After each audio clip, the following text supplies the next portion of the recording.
La position est claire, le travail continue en vue, et on a toujours dit de pouvoir finaliser, mais je remercie la Commission qui vraiment respecte les engagements qu'elle a tenus à notre égard, mais on a les clauses de sauvegarde, on a le renforcement des contrôles douaniers, on a les soutiens à l'élevage, on a beaucoup de mesures d'accompagnement, ici aussi d'un meilleur contrôle des produits sanitaires et phytosanitaires qui entrent sur notre sol, qui sont en train d'être mis en œuvre. Et donc on attend la finalisation de tout cela.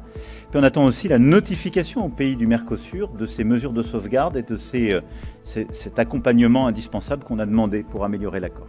Et donc les prochaines semaines me permettront de vous répondre de manière définitive. Aujourd'hui, le gouvernement français, comme les autres d'ailleurs, attend ces réponses, mais tout ça va dans le bon sens pour protéger les secteurs qui sont les plus exposés et aussi protéger les consommateurs européens. Je voulais juste demander, est-ce que pour l'objectif climat 2040, pour aider de manière forte l'Ukraine pendant les 2 prochaines années. Sur la question ukrainienne et ce que vous avez évoqué, je pense que c'est un tournant ce qui vient de se passer. Les États-Unis d'Amérique ont décidé des sanctions massives sur les 2 principaux acteurs de l'exportation de pétrole russe. Jusqu'à présent, les États-Unis s'y étaient refusés.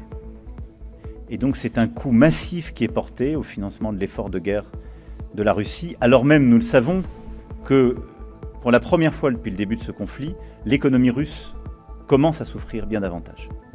Donc je pense que c'est un véritable tournant qui, combiné aux sanctions que nous venons de prendre, à la pression qui a été mise aussi sur plusieurs autres acteurs, va porter ses effets. Merci beaucoup, mesdames et messieurs. Bon courage et bonne nuit.